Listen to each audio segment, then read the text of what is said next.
The fact that avocados are actually like called testicles of the tree or something, like that's what it actually translates to. The sun is coming up, are you ready to go? We can take a ride, we can take it slow, yeah. Welcome back to The Road to Self-Love. It's your boy Paul Fishman, self-love coach and You Do You activist, here with Sarah Nicole Landry of The Birds Papaya. You came all the way from Canada just to be on the show.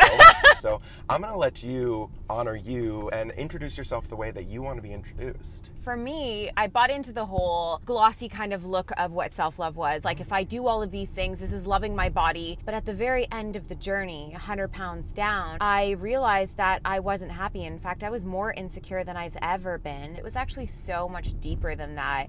And there was a lot of freedom in finding out who I was and how I choose to love myself. I got to just blossom into everything I am now. You're on Instagram and you're just like spreading that like love your body no matter what. Yep. And I'm sure that you have told so many people what's the story behind the handle, but I'm going to make you tell us again. When I was a stay-at-home mom, I only had 2 kids at the time. I have 3 now. My one daughter had really bad earring allergies, so I decided to open an Etsy shop to like make jewelry that was hypoallergenic, and I was going to name it after my daughter, so I called it The Birds Papaya because my daughters are Gemma Birdie and Maya Papaya is their nickname. You know, Instagram first started, all of my blogging friends were on there. They were the first people that I kind of followed, and they didn't know me as anything else but The Birds Papaya, so it just was something that I never really shook. I'm really glad I didn't. I'm really glad that it stuck with it, because now papayas are like really cool, and they also somewhat look like vaginas, which is like all vagina power, like here for it. Everyone always asks me, they're like, do you realize that like your logo on your podcast like looks like a vagina? and I was like, yeah, but like that's just what papayas look like. I'm like, what are we gonna do? Recently you did a post about like your child's sexuality and just like not defining it. I was somebody who grew up in a very conservative community of people. I kind of at some point bought into this narrative that, you know, you could hate the sin and love the sinner, and there was something in me that just like felt that wasn't right. I started to kind of unlearn a lot of those teachings, and I thought, if I'm going to believe in a God and I'm going to believe in a narrative, it's going to be that we are going to be loved no matter what, and that we deserve to be loved, and we all have a place here. I made this post and I kind of admitted the fact that I didn't always feel supporting of it. People were 2 things. They either sent me a lot of Bible verses to tell me that I was wrong, or they sent me things saying like, I can't believe you ever weren't an ally. I really got the opportunity to change, and there might be somebody in your life that is completely ignorant to stuff, but it's so important to remind everybody that we can unlearn the hate that we've been taught. Amen. Where did that shame conditioning come from? Like, was it just specifically from God and church that you were not an ally? Yeah, it was. I just wasn't paying attention. You know, when you have privilege and things, I had a lot of like sexuality privilege. I'm a straight woman. I was married. It wasn't my problem, so I just stopped kind of seeing it. I had a friend who was a pastor and came out as gay. To watch the unfolding of what happened to his life when his parents basically turned their back on him, when he lost his friends, he lost his job and had to like restart his life. It was like this car crash. Everyone was kind of looking at it and like seeing so much faults and seeing so much stuff, and he lost everything in that moment. The rest of us in the world, we get to go through breakups and we get to go through like announcing we're in a relationship with someone, and our life just goes on. I just don't ever want to get to the end of my life and stand in front of anybody or anything and say that I chose hate. My daughter had a friend who is transgender and went through this whole season of, you know, transitioning from male to female at a younger age. And I sat my kids down and I'm like, you're gonna be front lines of making sure she's supported every single part of this way. And my daughter's like, a bunch of us got our clothes together and we gave it to her so she would have like a wardrobe for starting school. And I was like, what? Like, so many people who are working on self-love have a very hard time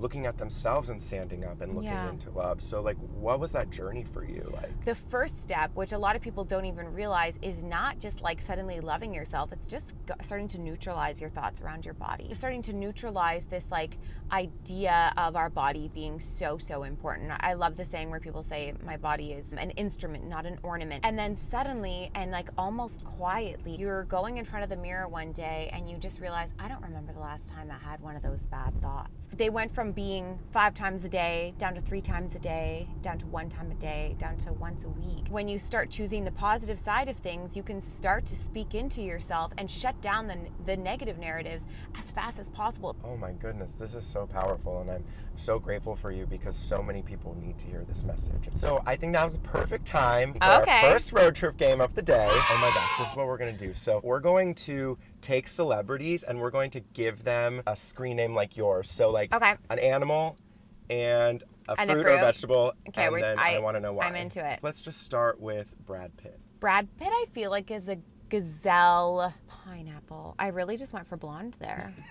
Okay, Beyonce. The cat's banana. The cat's banana?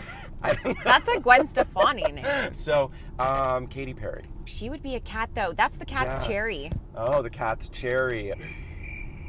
Do I get another celebrity? Oh, yeah, I should give you another celebrity. Paul Rudd.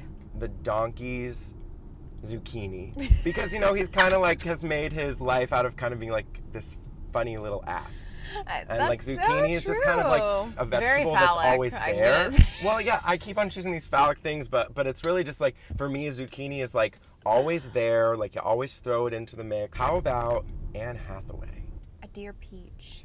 Huh. She's very simple and sweet. Okay, so what would you say, like, that moment for you when you really just leaned into social media? Like, why do you do it every single day? A lot of it was part of my own self-healing, to be honest with you. I was holding on to all of this shame. It was all of these things that I felt like I was holding really, really close to my chest. There's that saying that says, you know, once a secret is told, it loses its power. And that's exactly what it did for me. The next part was how many people were saying, me too. So suddenly it was like this birth of community. You are not alone. I'm so baffled when somebody is putting love out into the world and somebody was like, no thanks, like I can't, that's not, you're wrong. And I think that people want to put other people in boxes so that they can better define who they are.